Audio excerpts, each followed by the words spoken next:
Perkenalkan, nama saya Dewi Maharani Buamona dari kelas A3 Keperawatan semester 5 dengan NIM 2014201143. Di video ini saya akan menjelaskan tentang gagal jantung kongestif untuk memenuhi tugas dari Nurse Sheila Manawan Escape MCAP dengan mata kuliah Keperawatan Medikal Bedah 3.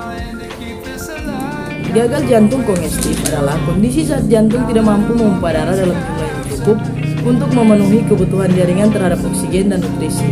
Namun, gagal jantung bukan berarti jantung berhenti bekerja.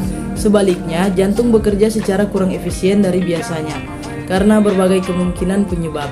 Darah bergerak melalui jantung dan tubuh pada kecepatan yang lebih lambat dan tekanan di jantung meningkat. Akibatnya, jantung tidak dapat memompa cukup oksigen dan nutrisi untuk memenuhi kebutuhan tubuh.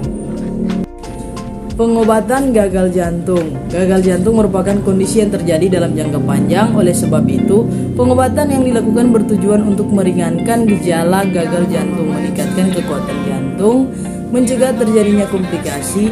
Metode pengobatan gagal jantung akan disesuaikan dengan usia pasien, penyebab, dan tingkat keparahannya, serta penyakit lain yang menyertai. Metode pengobatan gagal jantung dapat berupa obat-obatan yang diberikan oleh dokter bertujuan untuk meningkatkan kekuatan otot jantung, mengurangi beban jantung, dan meredakan gejala. Beberapa jenis obat yang dapat diresepkan adalah diuretik seperti spironolakton, furosemid, idapamid, dan acetazolamid untuk mencegah pengumpulan cairan di dalam tubuh. Penghambat beta seperti carvedilol dan bisoprolol untuk memperlambat jantung dan menurunkan tekanan darah. ACE inhibitor seperti lisinopril, ramipril, dan perindopril untuk mengurangi ketegangan pada pembuluh darah, menurunkan tekanan darah, dan melancarkan aliran darah.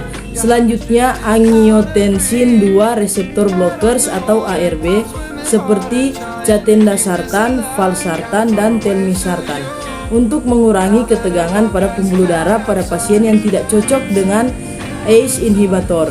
Selanjutnya, digosin untuk meningkatkan kekuatan otot jantung. Selanjutnya, ivabradin untuk memperlambat laju denyut jantung. Empagliflosin untuk menurunkan tekanan darah dan beban kerja jantung pada pasien yang juga memiliki diabetes tipe 2. Yang selanjutnya, operasi.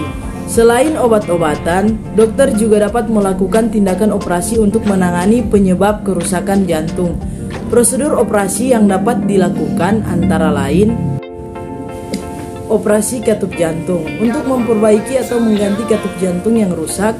Selanjutnya, operasi bypass jantung untuk membuat aliran darah baru menggunakan pembuluh darah dari bagian tubuh lain. Yang ketiga, operasi angioplasti dan pemasangan ring atau stent untuk membuka aliran darah yang tersumbat dengan memasukkan balon dan memasang ring pada jantung. Yang terakhir, operasi transplantasi jantung untuk mengganti jantung yang rusak dengan jantung baru yang diperoleh dari donor jantung. Saya akan menjelaskan tentang pencegahan gagal jantung kongestif. Untuk mencegah terjadinya gagal jantung, cara terbaik yang dapat dilakukan adalah menjalani pola hidup sehat seperti menjaga berat badan agar tetap ideal atau mengurangi berat badan jika memiliki berat badan berlebih. Mengkonsumsi makanan yang tinggi serat atau tinggi protein seperti sayur, buah, ikan, dan biji-bijian. Mengurangi asupan gula dan garam, mengurangi konsumsi minuman beralkohol, berolahraga secara rutin setidaknya 30 menit setiap hari, mencukupi waktu tidur dan istirahat, mengelola stres dengan baik, tidak merokok, selain dengan menjalani pola hidup sehat. Gagal jantung juga dapat dicegah dengan menjalani pemeriksaan kesehatan secara rutin, seperti pemeriksaan tekanan darah, gula darah, dan kolesterol.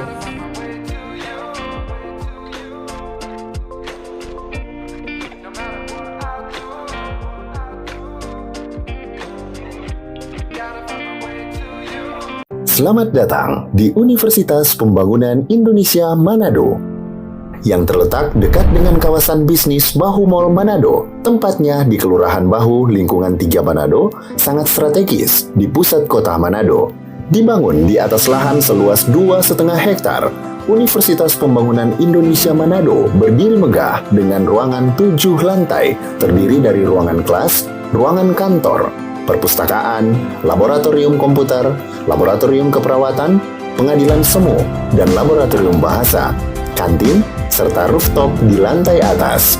Universitas Pembangunan Indonesia Manado memiliki 6 fakultas dengan program studi, yaitu Fakultas Pertanian, Prodi Agribisnis, Fakultas Hukum, Prodi Hukum, Fakultas Teknik, Prodi Teknik Elektro dan Teknik Sipil, Fakultas Ilmu Sosial Ilmu Politik, Prodi Ilmu Politik, Fakultas Sastra, Prodi Sastra Inggris, Fakultas Keperawatan, Prodi Ilmu Keperawatan, dan Profesi Nurse.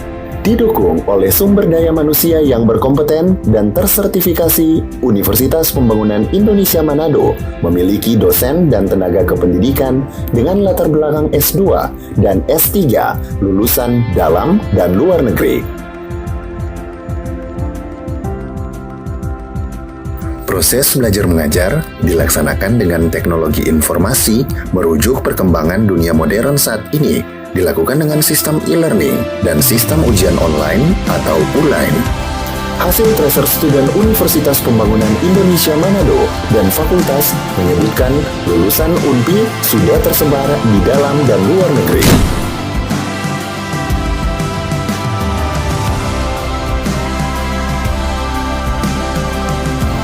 Selamat bergabung putra-putri terbaik bangsa. Kembangkan dirimu, raih cita-citamu setinggi bintang di langit. Kami siap menghasilkan generasi terbaik dan pemimpin di masa depan.